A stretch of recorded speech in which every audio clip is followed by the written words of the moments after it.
All right, let's see if we can't do a better job with script number 2.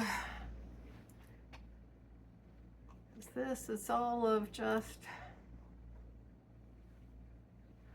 take 1 of script number 2 for tune your elevator pitch, plain and simple. All right, calm.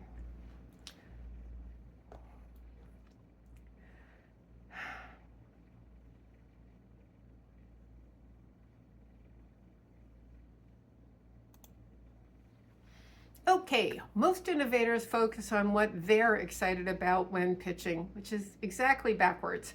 It's a 100% natural urge because, of course, you want to focus on what you know are the most exciting aspects of your value proposition. Because obviously, once somebody really gets it, they're going to be just as excited as you are, right?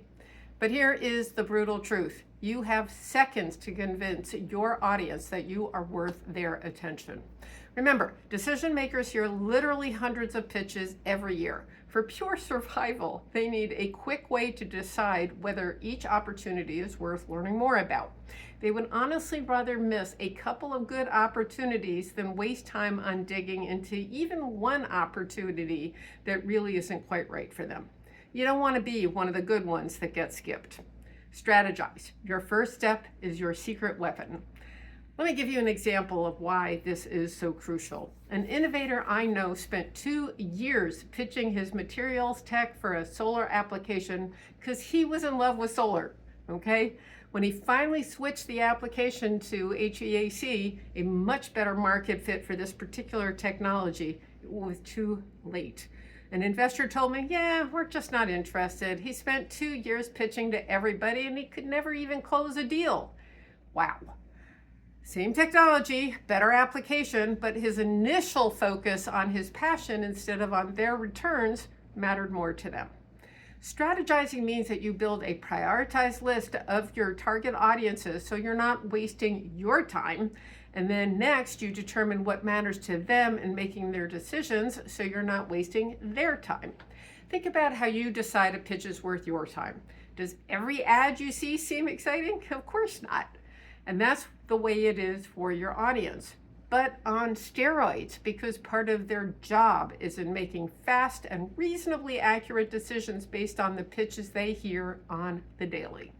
Just as with everything else in my process, be systematic. First, get clarity on what you need from this audience. Is it money, access to production facilities, beta testers, consumers? Be specific. Take money, for example. If you're an early stage company raising 15 million, you'll likely focus on venture capitalists because that's really too much money for angels. If you're looking for $1 million or so, though, you'll probably go with angels because that's too little for VCs. Different needs require selecting and prioritizing different audiences. Remember, everyone you pitch to is an investor. Professional investors may be investing others' money in your business. Customers are investing their own hard-earned money in your products and services. And every audience, even just someone you just met at a networking event, is investing their one irreplaceable asset, their time. So next comes the crucial part, understanding how your target audience makes the decision to invest what you're asking for into what you're doing. The most effective framework I know sounds pretty harsh, but it works for every single audience. Investors are basically very simple creatures. They make up their minds based on just 2 things, fear and greed. Now, if I'm going to be fair, we all make up our minds this way. It's just a matter of what we're fearful of and greedy for.